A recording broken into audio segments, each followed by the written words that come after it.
Yo, what up gamers, I'm Dark, and welcome to my T1 Gumayusi VOD review, where he's going to be facing off against DWG Ghost. So going to be running for the runes Lethal Tempo, with Presence of Mind, Legend, Bloodline, Coup de Grace, Biscuit Delivery, and Cosmic Insight. So going for a little bit of a... I think this is a little bit different than what most people run on Jinx at the moment. Ooh, okay, going to be a very interesting level 1 fight going on here. Oh, this is a little bit too loud for me. Okay, so that's gonna be one kill for blue team already. Onto the Talon, who unfortunately... Oh, he actually is running Flash there. Because I actually was playing Talon jungle the other day, and I wasn't running Flash because I was running Ignite.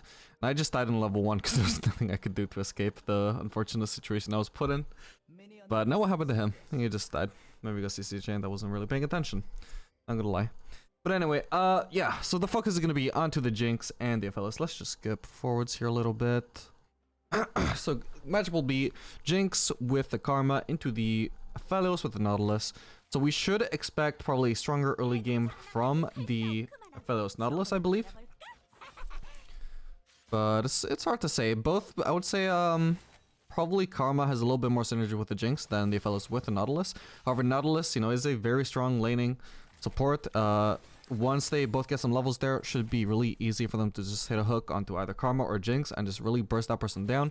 However, not going to be possible in the level 1 where Aphelios just doesn't have any abilities, won't be able to do anything.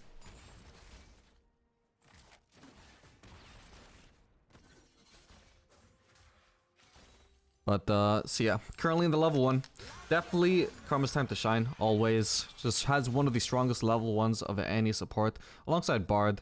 But, yeah, really reliant on that Mantra Q. For that strong level 1.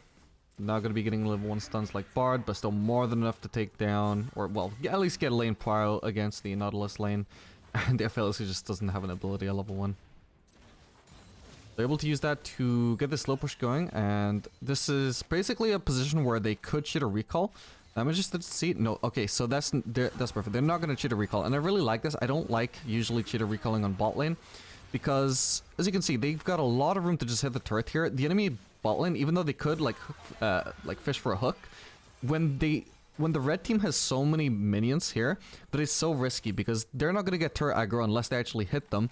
And the moment blue team hits red team here, they just suddenly get like 10 minions focusing them.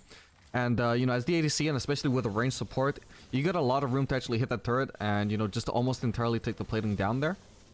Whereas if you're, say, like playing Zed against Yasuo on mid lane, for example, or Renekton against Tryndamere on top lane, you just can't do too much damage to the turret, right? But bot lane is an entirely different scenario. You can almost always do quite a bit of turret damage. I really like the option to not go for a cheater recall, despite having the setup. Also enables you to put out a lot of harass as well, is also an option if the enemy ball lane is just going to be trying to fish for that engage, or if they're just like greeting for farm. Yeah, it's just a wasted opportunity, in my opinion, on bot lane if you cheat a recall. But as you can see, so blue team should have a bit of an easier time trying to fight back now. Oh. And they actually are going to land a hook at the Karma, but maybe going to regret that. So as you can see, they've used up all of their cooldowns onto the Karma. So when Gumayusi enters this fight, he's full HP, and it's just really easy for them to punish that. If you focus the support in bot lane fights, you need to be sure that you're going to kill the support, or that you can just easily turn around afterwards and not take any damage back. You're gonna get punished so hard if you fail to kill the support and they get to turn back onto you with no cooldowns left for the enemy AD carry. So if you've watched my focused AD carry video, that's not its name, but I've got it on my other channel, and I think it's a very helpful resource. And as you can see, like even in Challenger, Korean Challenger, this concept would have helped out their blue team there. Or maybe, I mean, probably they already know about it, but I mean, as you can see, it's not so easy to execute. Even they thought that it would be good to go for Karma there, but still very easily turnable for blue team. And even getting the game from Nidalee there, not quite able to get the advantage. So now as a result of all these things, Jinx currently sitting on 40 CS to Aphelios' 28. Currently got a 12 CS lead. They're gonna be able to get a much better back off here. Grabbing the double longsword and dagger. So interestingly, going for the dagger over the refillable potion. That makes a lot of sense in this style of matchup where the sustain is not quite as important because you're not going to be taking a lot of poke. Nautilus is never going to hit you unless he is trying to kill you. And if you're going to be fighting to the death, it makes sense that a dagger might be a bit more helpful than just a refillable potion. And obviously with Karma's help, he's going to be getting a lot of shielding when he does go for this like very light auto attack trades with the Aphelios. Oh. Ooh. Predator Nautilus coming in hot, so blowing all those cooldowns onto Jinx, but again, you're suffering the same issue here, where you went on the Jinx and you didn't kill her, and now you got nothing else to hit her with. So really risky all in for the Nautilus, even though this time he's able to focus down the Jinx, but just not able to get too much follow-up from the Aphelios, and yeah, just gonna be a kill for red team here. Unfortunately, Ghost with the Aphelios gonna get bullied out of lane here, choosing to stay because I mean Jinx is also low HP here, but it's a very risky position for him to be in, and he's just gonna get solo killed by the Karma. I mean realistically, when he was already sitting on like 10% HP before checking his potions, you just have to bite the bullet and back. Almost nothing good will come from staying unless you know you're already getting a gank from your jungler or somebody else, and you know that you just need to bait the enemy bot lane to stay just a little bit longer and you'll get that gank and everything will turn around in your favor. But if that's not the case, just back, man. As you can see, Ghost only able to pick up like 4 farm in like the past minute. Doesn't get any reward for staying there, but just dies, hands over free kill to Karma. At least it's not going over to the Jinx, but there was no benefit to that either for him. So now Gumayusi gonna have a massive lead. So again, his CS lead went up from 12 to now 30. So massively snowballing here. So gonna be able to upgrade the double longsword into the Noon Quiver and grab the pickaxe as well. Also note here that he did start with the Doran's Blade. It's very popular these days to start longsword on 3 potions. You only want to do this though against bot lanes that are gonna harass you down.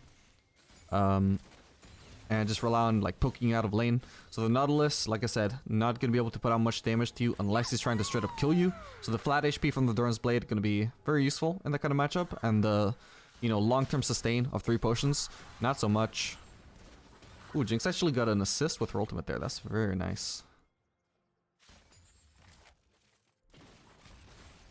Also helps her shove out the way, funnily enough, because she got the moves passive attack speed boost of the wave with.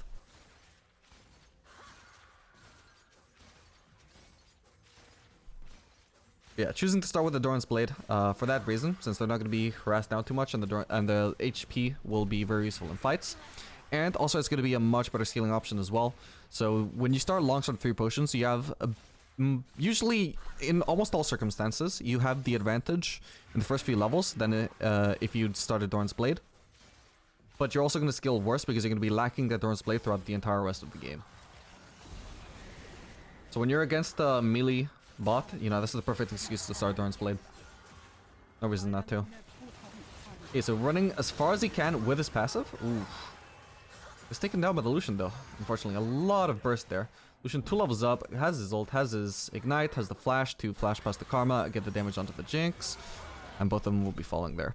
But besides the fight actually being a bad one, the way he started that fight was pretty good execution. So while he had his passive going on from killing the turret, before doing any sort of action whatsoever, like auto-attacking or throwing traps, he chases down the Lucian as far as he can before his passive finally runs out.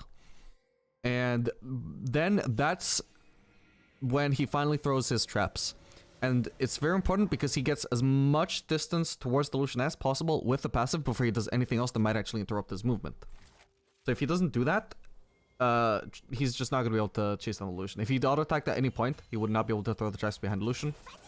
Potentially, he wouldn't have actually even done it anyway, even despite playing it the way he did, just because Lucian might have been too far away. But Lucian choosing to take the fight means Jinx is actually able to throw the traps behind them, but as we can see, didn't go so well for him. But anyway, we can see that now that Gumayusi is going to choose to rotate to the top lane after taking the bot lane turret. So, it's kind of a complicated topic, like where you want to rotate as an ADC. once you've taken your turret, you know, sometimes we see people rotating to the mid lane, sometimes we see them rotating to the top lane. And so, you know, as the average ADC, you might be thinking, well, how do I know where to rotate? What exactly can I use to help me decide to make this decision, right? Oh, hang on, as we just see, Gumayusi pick up a kill on the Jax there. Getting a little bit over aggressive, even with an Italy there, just not going to be able to take them down. Okay, Karma going down to the Lucian and Italy though, but that's fine. Just a 1-for-1 is pretty good here. But yeah, so it can be pretty confusing. Like, how do I know where do I want to rotate? Well, I don't know exactly what goes through these players' minds when they go for these decisions, but I do have, I think what I think is a pretty good idea as to what goes through their heads, which I think is if the enemy top laner is like melee, for example, that's already much more incentive to go top lane. And if the enemy mid laner has a lot of wave clear or is somebody who can easily 1v2 you, pretty good reason to avoid going mid lane against them too early on. If the enemy top laner is really weak, that can be an incentive to just go top lane and bully them and easily get those platings. But I think the biggest thing, the biggest factor, tends to be whether platings are up or not. So if platings are up, you usually have a much easier time getting those platings on top lane than you do on mid lane. If you get a really early turret on bot lane, I would say pretty much always the best option will be to rotate to top lane instead of mid lane, because it's much easier to get top lane platings than mid lane platings. Because, you know, it tends to be almost always that top laners are melee and have less wave clear than mid laners. And you also, you know, you can stack up bigger waves. You have more time to hit the turret. You're harder to gank on top lane than you are on mid lane. So you're just going to be able to isolate the enemy top laner a lot more easily and just try, you know, as you can see, you're just going to be able to get so many platings here after killing the Lucian who was trying to defend this turret.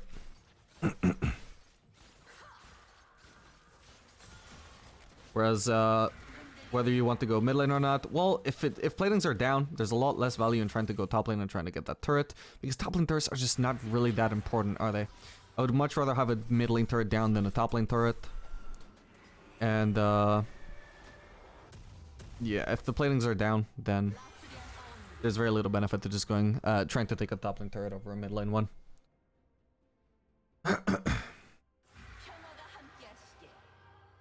Anyway, we can see he chose to go with the Galeforce. I did that a while ago, but I've been busy talking since. Also gonna grab the Zeal, which I'm guessing will build into Firecannon. I know that Gumayusi just absolutely loves that item at the moment. Even builds it on Kog'Maw, who frankly it's quite dogshit on. He's a really terrible user of Firecannon, but he just really loves the Firecannon on pretty much every champion. Always does Firecannon second on Jinx and Caitlyn that I've noticed. It's not necessarily the worst thing on Jinx for sure, but I don't think it's the greatest option for second item on Jinx either. I think Phantom Dancer is better. I think Stormrazor is better. I think with Firecannon second, it leads into pretty good scaling. It works really well around the 3 to 4 item point. But at 2 items, you have very little damage. You do no damage. The only advantage is you get that, you know, that nice auto attack poke, but I don't feel like it's really worth it. But it is what Gumayusi favors. Unfortunately, getting not a whole lot of help on top lane here while he gets stabbed by the 4 people. Gonna get taken down, unfortunately.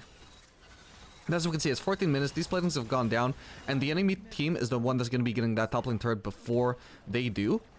But, you know, they've had so much time to go for those platings. They ended up getting a lot more platings than the enemy team did, because they were the ones the advantage to begin with. Took 4 people coming top lane in order to take them down and take that turret down. Anyways, Talon is able to pick up 1 or 2 kills there. No, just 1 kill. Gonna try and run away now. Probably gonna have to die. Yeah. Oh well. When we see reviving here, Sol's... No, wait. No, I don't think he sold anything actually. Just picked up dagger. Also holding on to a pink ward. I don't know if he ever had refillable. I don't think he would have needed one, so probably not. I'm gonna be curious where he chooses to place that pink. Maybe we're gonna save it for Drake. Maybe we'll place it around the sides to keep some vision. So, I mean, as you can see, so this is actually a perfect example of what I was talking about, that where it's more valuable to go for the mid lane turret than the top lane turret, right? Platings are down in top lane now. Doesn't even bother going back to top lane. Now only choosing to stay mid lane, even though that turret is much, you know, healthier and gonna be harder to take down. But no point being top lane anymore now that plannings are down, right? Plus the Jax now being level 10. Much more chances that now he's just able to 1v2 the Jinx and the Karma, right? Much more dangerous champion now. So as you can see, if that bot lane turret had gone down around this 14 to 15 minute mark, he would have definitely gone mid lane instead of top lane. So I definitely feel that like that is the biggest factor before anything else. Just how early is it into the game? How much time do you have to fish for those platings? And as they're able to find a really nice kill on the Aphelios there. Very well played. Almost taking down the Nautilus too. Not going to be able to, but yeah. Make some very aggressive use out of this Galeforce. Definitely being very overbearing towards the Aphelios.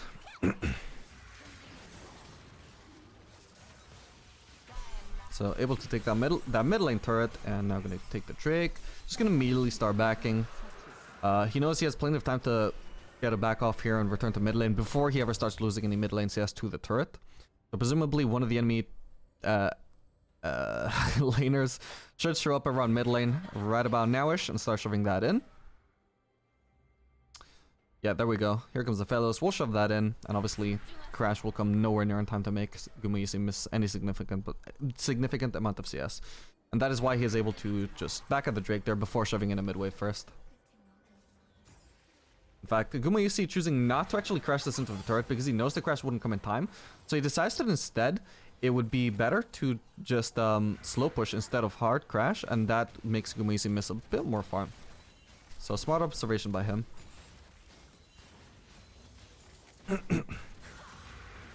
Gumayusi going for those raptors. Talon's on the boss side of the map, so he's unlikely to miss this anytime soon. Small chance, but there's even potentially the chance that Talon doesn't even ever try and farm the raptors while that timer is while they're up during that time. So potentially that timer will go completely unused if he doesn't take those raptors.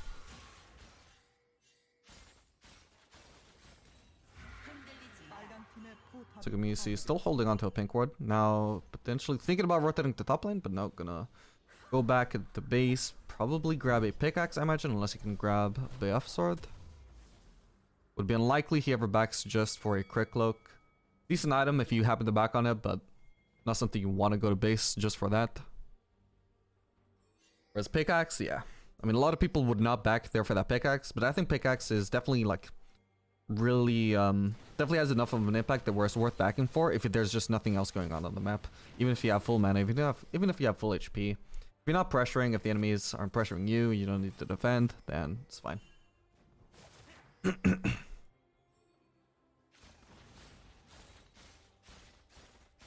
Okay, so we see the enemies making a play on bot side, so gonna give Gumayusi a lot of room to just start aggressively shoving here and try and go for the turret. Yeah, especially because he's gone for the Firecannon, which gives him, you know, just 0 AD. And very little, like, you know, like the AoE benefit of Runeans and teamfights as well. Definitely needs as much damage as he can get right now. Those traps are a little bit late, but Jack's still not going to be able to take down the Jinx. He knows that, so going on the Karma instead. Very clean dodge of the Nautilus hook, but I actually get stunned by something there. Was that Fellow Assault? That might have been. Does get taken down in the end though. A very clean fight from him. However, it does take a lot of resources from the enemy team to take him down there. It does lead to Akshan taking a top lane turret. So that Jinx death may have looked like it was just a clean outplay from the enemy team, but it does come at a price. They had to send people mid lane, so they didn't have people top lane defending that.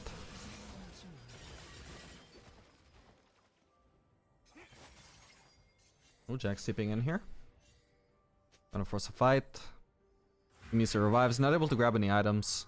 Probably didn't even have 600 for crit cloak, or I think he would have sold that pink. I don't think he values pinks that much in solo queue at least. Yeah, definitely he would have prioritized that actually, because he also has a Doran's Blade.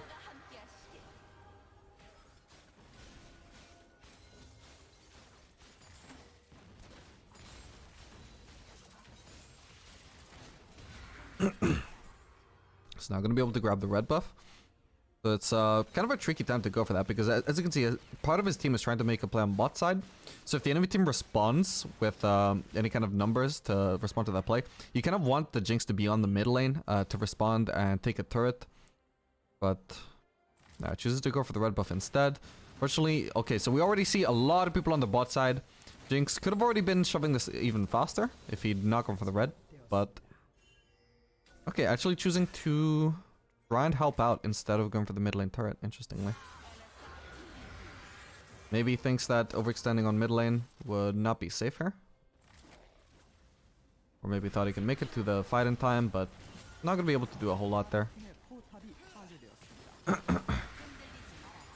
to contest the vision here.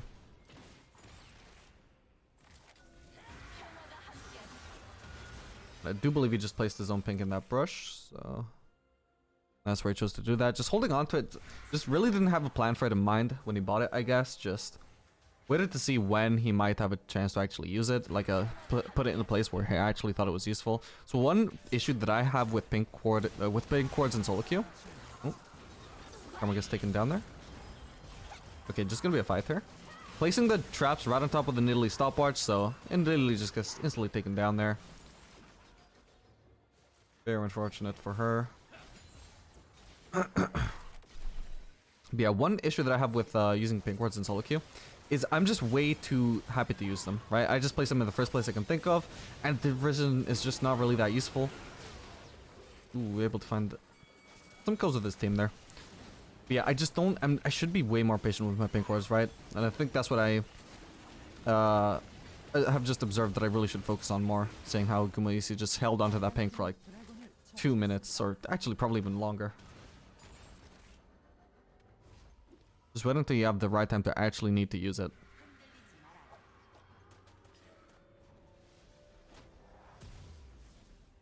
So gonna be able to back and immediately grab the Infinity Edge already. As you can see, grabs another pink ward. So now that we're at the 3 items point, this Firecannon is now a lot more useful because he's going to have a lot of damage through that Infinity Edge no matter what. So also that Firecannon poke will also be a lot more valuable because each auto attack with the Infinity Edge, at least every time it crits, will be a lot of damage, right? Which increases the value of Firecannon to allow you to land one extra auto attack onto an opponent that's out of range.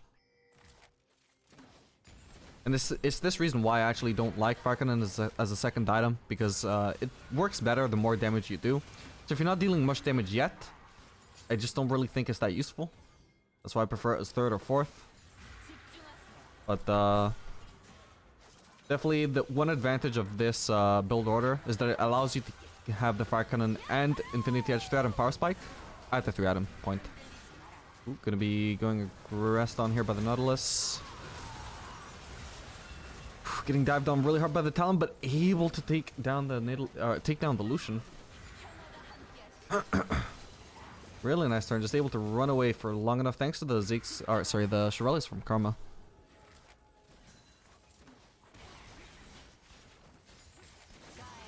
Manages to completely outrun the Nautilus ult until he eventually gets to see it in a place where he's just a little bit safer. Still massively chunked out, but not taken down. Now gonna lead to a Baron for red team. A very fast Baron at that. Okay. So sold the Doran's Blade for a stopwatch. Definitely something I also need to do a lot more often in solo queue. I'm way too greedy holding onto that Doran's Blade. I also just refuse to buy stopwatch. It's just handicapping me because it's such a broken item. I mean, next time Nautilus tries to ult him, that's not going to be an ult. It's just not going to hit the Jinx at all. Which is probably going to be the most obvious use case for the stopwatch, but I mean, we'll see. I mean, it's a very flexible item. It can screw over the enemy team in any imaginable situation. So many ways where it could be useful for the Jinx here. But it's definitely like the biggest power spike you can get at this stage. So if he'd been able to complete an item, like say, I don't know what he's going for here, maybe Stormrazor. I think Stormrazor is what he tends to go actually. So if he'd been able to complete the Stormrazor, then sure, okay, he would build that over the stopwatch for sure. But what are the alternative options? Just like what, a Kerchase Shard? I don't know, just buy a stopwatch. Maybe a BF Sword, okay. Maybe a BF Sword he would prioritize. But what I don't know is whether he would prioritize Crit Cloak over Stopwatch. I have a feeling he would actually forego the Crit Cloak in favor of the Stopwatch at that stage. I could be wrong though. But I've definitely seen him like put some heavy priority on the stopwatch before.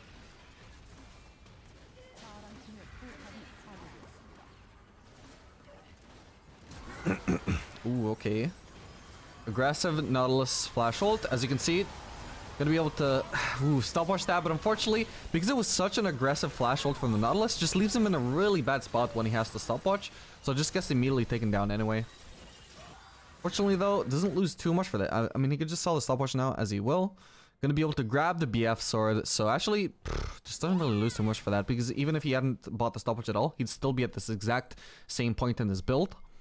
And the potential of stopwatch just being able to completely turn a fight in his favor is way bigger than the potential for Stormrazor being completed just a little bit faster, but probably on the same back anyway. And potentially that turning a fight, but that's just very unlikely, right?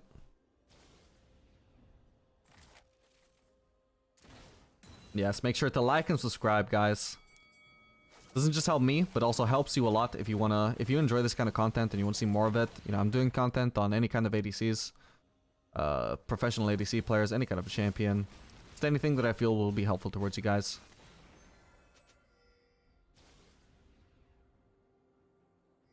And of course, feel free to leave a comment, give me your feedback, what you think I could do better, what you think you just want to let me know. Whatever, I'm up to hear anything. Tell me I'm trash, whatever. It helps me out, honestly. In the algorithm. So you think you might be... If you're insulting me, you think you might be ruining my day, but secretly I'm just thinking, oh, hell yeah, engagement. Fuck yeah. He who laughs last, laughs hardest.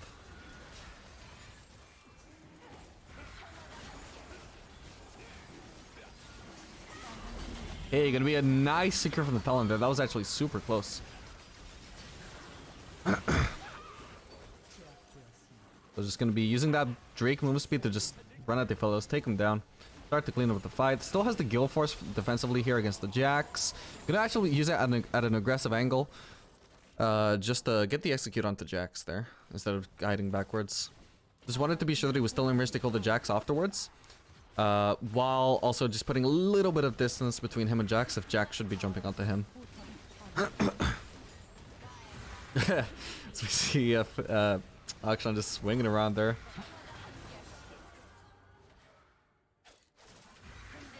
Now fishing for some kills in the fountain. Classic. And that's gonna be it. T1 Gumayusi facing off against the Ghost Aphelios. Just able to take him down very convincingly. Again, make sure to like and subscribe between some more content like this in the future, guys. And I'll see you guys in the next video. Later, gamers.